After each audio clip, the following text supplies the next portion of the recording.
AI.gov, the digital leviathan, launching this Independence Day.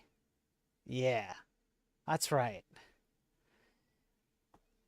This is from June 18th, so this is past.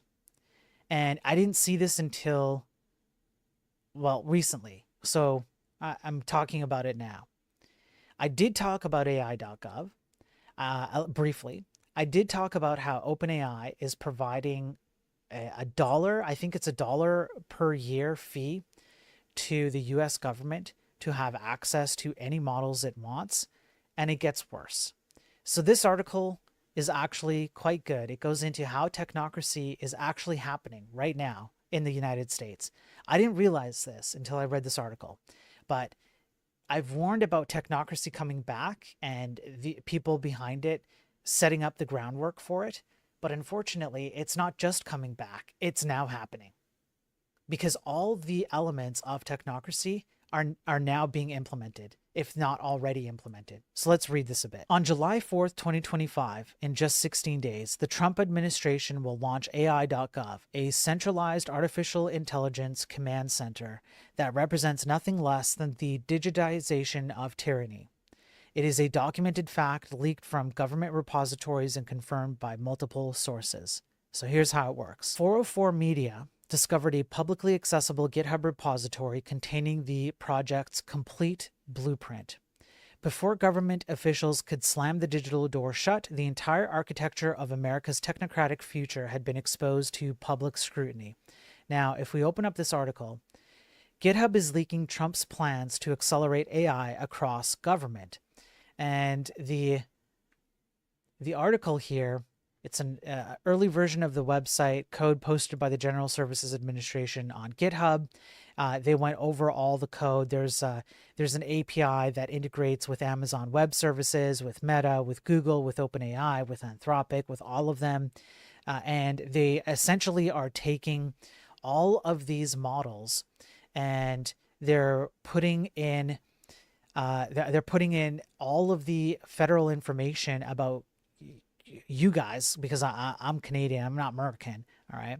And then they're using these LLMs to do what we're about to read.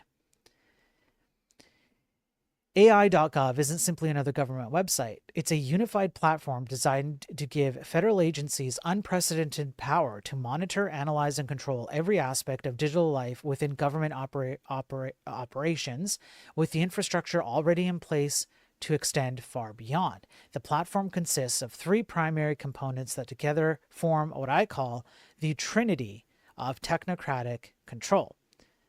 So what is this? The AI chatbot assistant. Positioned as a helpful tool for streamlining researchers, problem solving, and strategy guidance, this chatbot is designed to replace human judgment with algorithmic determination. By removing the messy unpredictability of human decision-making, it creates a veneer of efficiency while eroding the democratic process. The unified API framework. The system promises to connect all government systems to AI models from major providers, including OpenAI, Google, Anthropic, Amazon, and Meta. So now you have the centralization of data, just like we saw in the Chilean CyberSyn project. It expands from defense to healthcare to law enforcement all the way through. Then you have the Panopticon dashboard, the console. It provides real-time monitoring of AI usage across government agencies. It tracks which tools federal employees use, analyzes their performance, and enables managers to optimize resource allocation. In plain English, comprehensive workplace surveillance disguised as management analytics. The Vanguard, the new overlord. Described as an ally of Elon Musk, Thomas Shedd has outlined an AI-first strategy for government operations. So Thomas Shedd is a former Tesla software integration engineering manager appointed to head the General Services Administration's Technology Transformation Services in January 2025. Shedd's appointment represents more than a personnel change. It signals a fundamental shift in how our government conceives of its relationship with citizens. Described as an ally of Elon Musk, Shedd outlined an AI-first strategy to operate the government like a software startup. Yes. His company has already gone through 50% workforce reductions in order to replace human workers with algorithmic systems and create the conditions for what technocrats euphemistically call efficiency gains. But essentially, this is what we talked about with the technocratic movement in the 1930s, the infrastructure of digital tyranny. The infrastructure behind this is controlled by government networks. So only approved AI systems that do what the government needs them to do will have access to the information that they need to have access to and be used by government officials. The inclusions of certain models suggest security protocols are being overridden to prioritize rapid deployment. Cohere does not have a federal security certification, but because of what it claims to be able to do, it means that the government is giving them a pass and allowing their AI model, their large language model, to have access to the data inside the federal government. So the government is now bypassing security concerns in order to get to this technocratic movement. The scale of federal employees potentially subject to AI.gov's monitoring capabilities is staggering. The estimated number of employees who can be monitored by AI, 3,200,000. In Health and Human Services, 280,000. Treasury and Finance, 120,000. Homeland Security, 240,000. And so on and so on. So these are the employees, the number of employees who would fall under the bucket of AI surveillance using this technocratic institution. We already know about technocracy. Essentially what happens is a bunch of data gets funneled up to the top, and the only people that are in charge are people who have the credentialed expertise to do so. Scientists, mathematicians, engineers, etc. They take all the raw data, they make decisions that are supposedly based on mathematical stuff or scientific stuff, and then they make federal decisions, governmental decisions about you and your life. It means that you no longer have bureaucrats, you no longer have politicians, you no longer have the ability to vote. Everything just comes down to your data and everyone else's data. That is the entire goal behind the technocratic movement. Technocracy is the science of social engineering. This is from the Technocratic magazine in 1937. We've gone over this as well. The scientific operation of the entire social mechanism to produce and distribute goods and services to the entire population of this continent. The method is now mandatory because we have passed from a state of actual scarcity into the present status of potential abundance, and that's a problem, apparently, because abundance leads to all kinds of issues. So in order to do this, in order to deal with the overabundance and actually manage to spread our abundance evenly, we have to move to this technocratic movement. Everyone's a machine. That's the cold calculus. You're just a bunch of energy inputs and outputs. And you have to give up your ultimate decision-making power over your life to the machines and to the people in charge of the machines. So what this article really struck for me is the fact that this is actually moving forward right now. And if we go to AI.gov, that's not right, it's here, AI.gov. If you tie this in with the fact that the Big Beautiful Bill wanted to include a 10-year, I believe they call it a moratorium.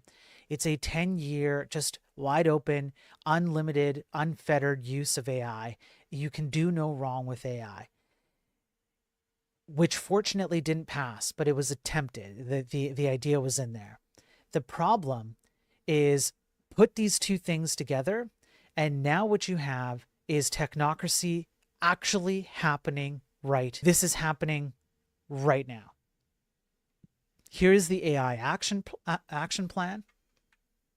Let's zoom in here. They want to remove the red tape. They want to ensure that AI protects free speech and American values. Who gets to decide that? They want to have open source and open weight AI. They want to enable AI adoption. They want to empower American workers. It continues on and on and on and on. But while these statements are being made in, PDFs like this and on the website, what's really happening under the hood is all you have to do to get the reality of it is how they're implementing it. And the Shed guy who worked with Elon Musk, the technocratic movement behind them, Elon Musk is a direct line to one of the co-founders of Technocracy, his grandfather.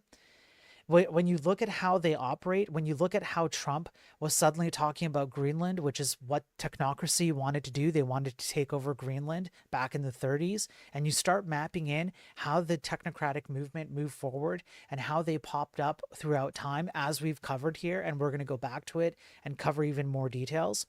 The problem here is not what they're saying, because what a PDF like this is saying is, don't worry, everything's going to be open source. Everything will, we're going to help American workers. We're going to make sure that we step up to China, et cetera, et cetera. But how it gets actually implemented is like the Shed guy, like Elon Musk, like Peter Thiel, like Palantir, like Curtis Yarvin, like the people that we've talked about before. That's the actual implementation. Because all you have to do is go look at the people who are implementing the things that this government wants to implement, and how they're implementing it behind the scenes is how will it get implemented in front of you. This is just a Trojan horse, essentially. They're telling you what they think you want to hear about how this is going to operate. But at the end, the only people who are going to win, it's not you and me. It's not you and me, right? So it's already here. They've already implemented AI.gov. They've already started giving access to all these companies. This is what the GitHub leak of the plans behind it show. They've already plugged in APIs, which is damn it, I don't remember the acronym for APIs. Access point interfaces. Crap, I can't. My brain's shutting down. So the APIs are already there. They're just remote calls to external things. Some of the APIs are plugged into Amazon's LLMs, etc. The US government quickly shut down the GitHub repository, but it's all there. It's all plugged in already. They already have access to this. OpenAI already openly admitted that they're only charging $1 a year for the government to have access to their systems. So it's no longer just a story about something that is coming up. It's here now. It's being implemented.